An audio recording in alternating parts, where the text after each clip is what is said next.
Moses comes down the mountain and he says to the people, well, I've got some good news and I've got some bad news. Which do you want first, the good news or the bad news?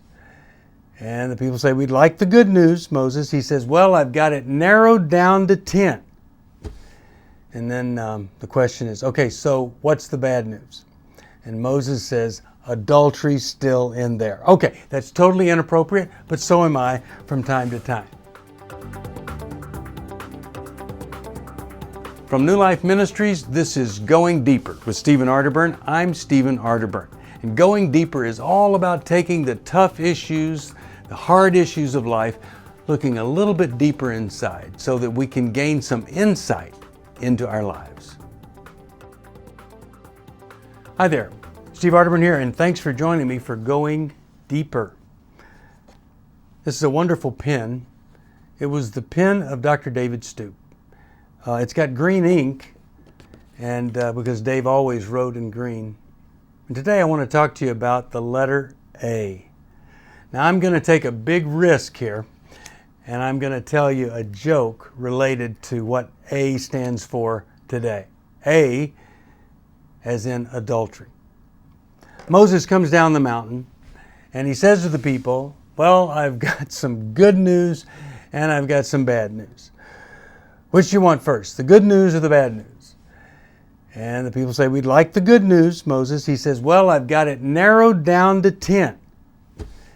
And then the question is, okay, so what's the bad news? And Moses says, adultery's still in there. Okay, that's totally inappropriate, but so am I from time to time.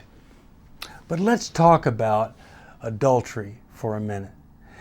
You know, it's one thing for a couple to stand up in front of a minister and make vows to each other to be faithful. Essentially, they're saying, I'm picking you, I'm going to be faithful, I'm not going to have sex with any other person in the entire world. I don't think that's enough.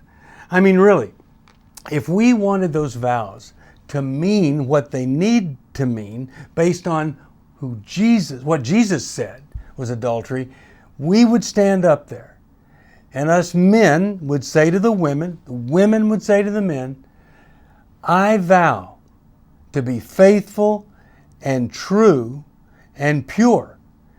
And that doesn't mean that I'm just not going to have physical sex with anybody else, but I'm also not going to commit adultery the way that Jesus said a lot of people are committing adultery. I'm not going to lust after other people. I'm not going to lurk at my neighbor's door. I'm not going to look upon the young women of the day, which is what Job said he wouldn't do. My mind is not going to be an adulterous mind in this marriage.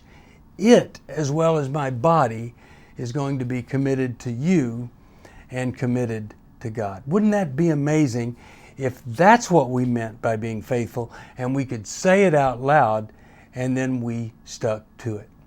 Sadly, we have a lot of folks that, they don't really have a theology, they have a philology, and that feels good, and so they think, well, nobody knows I'm not hurting anybody, but they actually are. They're hurting the bond that can exist in marriage, and they're hurting their relationship with God. It's not a sin to be attracted to somebody you're not married to. That's not a sin. It's everybody, for some reason, we have these different, you could say, proclivities. And one person is tempted by a child, another by the same sex, another by somebody I'm not married to. The sin isn't the attraction. The sin is acting on the attraction that's there.